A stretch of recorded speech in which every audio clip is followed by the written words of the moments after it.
नमस्कार साथियों, एक बार फिर से मैं आप सभी का स्वागत करता हूं मेरे YouTube channel let's crack government exams पे। तो दोस्तों, आज का जो हमारा हिंदी का टॉपिक रहने वाला है वो एक बहुत ही ज़्यादा इम्पोर्टेंट है। और जैसा कि मैं हमेशा बोलता हूं, जो आज मैं टॉपिक कराने वाला हूं आपके गवर्नमेंट एग्जाम में पूछे जाने वाला क्वेश्चन रहेगा। साथ ही साथ जो आज का हमारा टॉपिक है वो स्कूल लेवल पर भी बहुत ज़्यादा इम्पोर्टेंट माना जाता है। तो चलिए, सबसे पहले मैं आपको बता देता हूँ कि आज के हमारे टॉपिक का नाम क्या है। दोस्तों, आज के हमारे टॉपिक का नाम है संज्ञा एवं उसके भेद। तो हम जानेंगे कि आखिर संज्ञा क्या होता है और उसके कितने भेद होते हैं, क्या क्या उदाहरण होते हैं, इन सब के ऊपर आज की इस वीडियो में हम चर्चा करेंगे। तो अंत तक दोस्तों बने रहिए हमारे साथ इस वीडियो में। अगर वीडियो आपको फायदेमंद लगती है तो आप लाइक, शेयर एंड सब्सक्राइब कर सकते हैं। सो बिना समय गवाए चलिए वीडियो को स्टार्ट करते हैं दोस्तों। तो सबसे पहले आखिरकार हम ये जानते हैं कि संज्ञा होती क्या है।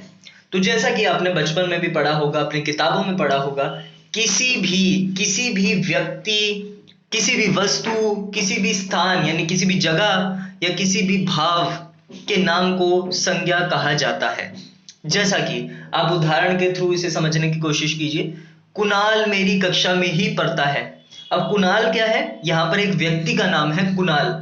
ठीक है, तो यहाँ पर बताया जा रहा है कुणाल शब्द जो है यहाँ पर संज्ञा हो गई। जैसा कि मैंने अभी आपको बोला, किसी व्यक्ति, वस्तु, स्थान अथवा भाव के नाम को संज्ञा कहते हैं। तो कुणाल यहाँ पे क्या है?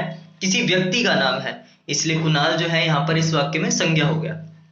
ऐसे ही अगला वाक्य देखिए दोस्तों, पूनम मुंबई गई है। पूनम मुंबई गई है। मुंबई जो है एक जगह का नाम है, तो मुंबई यहाँ पर क्या हो गया दोस्तों? मुंबई यहाँ पर एक जगह का नाम है, तो मुंबई संज्ञा हो गया। मेज पर मेरी पुस्तक रखी है। मेज क्या है दोस्तों? मेज एक वस्तु है, ऐसी पुस्तक भी एक वस्तु है। तो ये दोनों शब्द यहाँ पर क्या हो गए? ये दोनों शब्द यहाँ पर संज्ञा हो गए। राम की महानता देखो। महानता क्या है दोस्तों? यहाँ पर एक भाव स्पष्ट किया गया है। तो दोस्तों, महानता क्या हो गया? यहाँ पर एक संज्ञा हो गया। आई होप आपको इतनी बात जो है संज्ञा के बारे में, जो मूल बात है, इतनी बात समझ आ चुकी होगी। आगे बढ़ जाते हैं दोस्तों, इसी के साथ आगे बढ़ेंगे दोस्तों। संज्ञा के भेद के ऊपर डिस्कस करेंगे। आप साथ ही साथ अपने नोट्स प्रिपेयर कर सकते हैं, चाहे तो साथ ही साथ आप स्क्रीनशॉट भी ले सकते हैं। तो चलिए दोस्तों, आज हम इस वीडियो में चर्चा करने वाले हैं संज्ञा के 5 भेदों के बारे में। आमतौर पर आपको अपनी किताबों में 3 भेद तो मिल ही जाएंगे, पर असल में संज्ञा के जो है 5 भेद माने जाते हैं। वो कौन कौन से हैं उसके बारे में हम इस वीडियो में चर्चा करेंगे। तो सबसे पहला भेद जो होता है दोस्तों, उसका नाम होता है व्यक्तिवाचक संज्ञा। दूसरा होता है जातिवाचक संज्ञा। तीसरा होता है भाववाचक संज्ञा। चौथा होता है द्रव्यवाचक संज्ञा और पांचवा होता है समूहवाचक संज्ञा। चलिए दोस्तों, देखते हैं कि सबसे पहले आखिरकार ये व्यक्तिवाचक संज्ञा क्या होता है। दोस्तों, व्यक्तिवाचक संज्ञा का मतलब है जब हम किसी विशेष, बड़े ध्यान से इस शब्द को सुनिएगा, जब हम किसी विशेष वस्तु, किसी व्यक्ति या किसी स्थान या किसी विशेष भाव आदि के बारे में बात करते हैं, तो वो जो संज्ञा कहलाती है वो व्यक्तिवाचक संज्ञा कहलाती है। तो जब हम किसी भी विशेष चीज की बात करेंगे, ये बात आपने ध्यान में रखनी है। अब जैसे उदाहरण से समझने की कोशिश कीजिए। रवि अभी 10 वर्ष का है। अब यहाँ पर रवि जो है वो सबका नाम तो नहीं होता, पूरे दुनिया के लोगों का नाम रवि तो नहीं है ना। रवि यहाँ पर किसी एक विशेष व्यक्ति की बात की जा रही है, तो रवि जो है हमारा यहाँ पर व्यक्तिवाचक संज्ञा हो जाएगा। आई होप दोस्तों, मैं आशा करता हूं कि आपको इतनी बात समझ आ गई होगी। कुतुब मीनार देखने में बहुत आकर्षक लगता है। दुनिया की सारी इमारतों के नाम कुतुब मीनार तो नहीं है। कुतुब मीनार एक विशेष इमारत का नाम है यहाँ पर इस वाक्य में। तो कुतुब मीनार क्योंकि विशेष जगह का नाम है, विशेष स्थल का नाम है, इसलिए कुतुब मीनार को यहाँ पे अंडरलाइन कर रखा है, रेखांकित कर रखा है। और यहाँ पर कुतुब मीनार जो है हमारी व्यक्तिवाचक संज्ञा हो जाएगी, क्योंकि ये एक विशेष स्थान का बोध हमें करा रही है। आशा करता हूं दोस्तों आपको व्यक्तिवाचक संज्ञा समझ आ गया होगा।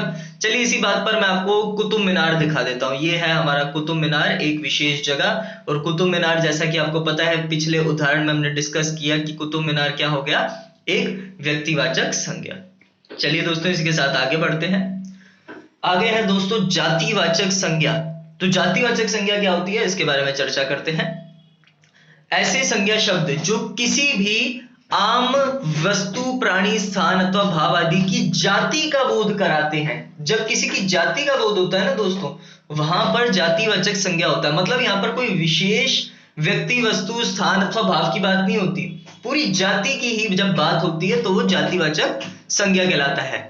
चलिए दोस्तों उदाहरण के थ्रू समझने की कोशिश करते हैं। मेरी कक्षा के सभी बालक बहुत अच्छे हैं। अब सभी बालक, बालक जो है सारे हैं, मतलब बालक जाति का बोध कराया। बालक एक कोई बालक की बात नहीं की जा रही, यहाँ पर बहुत सारे बालकों की बात की जा रही है और बालक जाति का बोध कराया गया है, इसलिए ये बालक शब्द जो है यहाँ पर एक जातिवाचक संज्ञा हो जाएगा।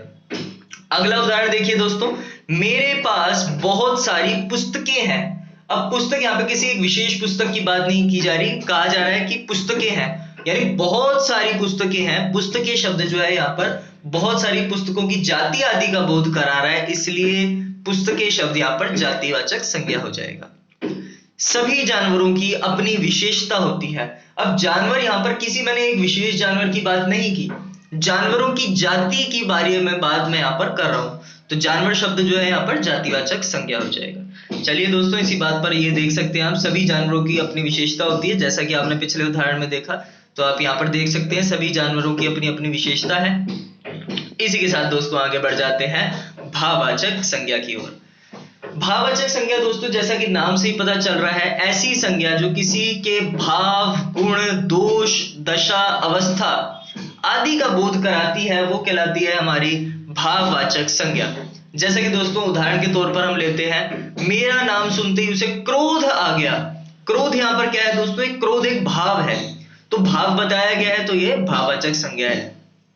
अगला उदाहरण देखिए दोस्तों, इस फल में बहुत मिठास है। मिठास जो है उसका गुण बताया गया है, तो जहां पर जिस संज्ञा के द्वारा किसी चीज का भाव, गुण, दशा, अवस्था आदि बताई जाती है वो भाववाचक संज्ञा कहलाता है। तो मिठास शब्द यहाँ पे जो है भाववाचक संज्ञा हो गया। आशा करता हूं दोस्तों आपको भाववाचक संज्ञा तक अच्छे से समझ आ गया होगा। इसी के साथ दोस्तों हम आगे बढ़ जाते हैं। अगला है दोस्तों द्रव्यवाचक संज्ञा। तो द्रव्यवाचक संज्ञा भी बाकी संज्ञाओं की तरह बहुत ही आसान है, बड़े अच्छे से समझिएगा दोस्तों। द्रव्यवाचक संज्ञा जिन संज्ञा शब्दों से किसी धातु, किसी द्रव्य, सामग्री, पदार्थ आदि का बोध होता है, मतलब किसी भी मटेरियल का, किसी भी चीज का, किसी भी वस्तु का, पदार्थ का आदि का बोध होता है जब हमें, तो वो द्रव्यवाचक संज्ञा कहलाती है। जैसे कि मेरे सोने के जेवर सुरक्षित रखे हुए हैं। जेवर यानी कि गहने, गहने किस चीज के बने हुए हैं दोस्तों, आभूषण किस चीज के बने हुए हैं, सोने के बने हुए हैं। तो सोना यहाँ पर क्या हो गया, सोना एक धातु है, तो धातु का जो बोध करा रहा है शब्द, वो एक द्रव्यवाचक संज्ञा हो गया। अगला उदाहरण देखिए दोस्तों, मैंने ऊन के वस्त्र पहने हुए हैं। कौन से, किस चीज के वस्त्र पहने हुए हैं दोस्तों, ऊन के वस्त्र। तो ऊन क्या हो गया, ऊन एक सामग्री हो गई जिससे कि वस्त्र बने हुए हैं। तो यहाँ पर जब सामग्री आदि का बोध होता है तो वो भी द्रव्यवाचक संज्ञा कहलाती है। मुझे बाजरे की रोटी अच्छी लगती है। किस चीज की रोटी अच्छी लगती है, बाजरे की रोटी। बाजरा क्या है, बाजरा एक सामग्री है, तो जब सामग्री आदि का बोध हो, धातु, द्रव्य, पदार्थ आदि का बोध हो, तो वह द्रव्यवाचक संज्ञा कहलाती है। आशा करता हूं दोस्तों आपको द्रव्यवाचक संज्ञा भी अच्छे से समझ आ गया होगा। अगला होता है दोस्तों समूहवाचक संज्ञा। तो समूहवाचक संज्ञा जैसा कि नाम से ही पता चल रहा है, जब हमें किसी एक अकेले व्यक्ति, वस्तु, स्थान अथवा भाव का बोध ना हो, किंतु एक समूह आदि का जब बोध होता है हमें, तो वहां पर होता है समूहवाचक संज्ञा। बाकियों की तरह यह संज्ञा भी बड़ी आसान है। उदाहरण के थ्रू हम समझने की इसे कोशिश करते हैं। हमारी भारतीय सेना महान है। अब सेना, सेना शब्द के नीचे आप देखेंगे रेखांकन किया गया है। सेना के अंदर कोई एक व्यक्ति तो होता नहीं है, तो सेना के अंदर समूह होता है ना पूरा, तो सेना जो है यहाँ पर समूहवाचक संज्ञा हो गया। ऐसे ही अगला देखिए दोस्तों, पुस्तकालय से गणित की पुस्तक ले आओ। पुस्तकालय, पुस्तकालय एक ऐसी जगह होती है जहां पर कोई एक पुस्तक तो नहीं होती, पुस्तकों का समूह होता है, तो समूह आदि का यहाँ पर भी बोध हो रहा है, तो पुस्तकालय जो है हमारा समूहवाचक संज्ञा हो जाएगा। नीति आयोग कुछ नए लोगों को शामिल करेंगे। अब आयोग, आयोग में कोई एक व्यक्ति नहीं होता, आयोग में बहुत सारे व्यक्तियों का समूह होता है जो कि किसी एक समस्या के ऊपर उसका निदान सोचने के बारे में जो है चिंतन कर रहे होते हैं। तो आयोग यहाँ पर आपको जो है पता चल गया होगा, एक समूह आदि का बोध करा रहा है, तो आयोग शब्द समूहवाचक संज्ञा हो गया। आशा करता हूं दोस्तों आपको संज्ञा अच्छे से समझ आ गई होगी। संज्ञा के जो भेद है, सावधारण मैंने समझाने का इस वीडियो में प्रयास किया है। आशा करता हूँ दोस्तों आपको पूरी वीडियो अच्छे से समझ आ गई होगी। इसके बावजूद भी अगर आपका कोई भी डाउट रहता है तो आप वीडियो के नीचे कमेंट कर सकते हैं। आशा करता हूँ आज की वीडियो आपके लिए बेनिफिशियल रही होगी।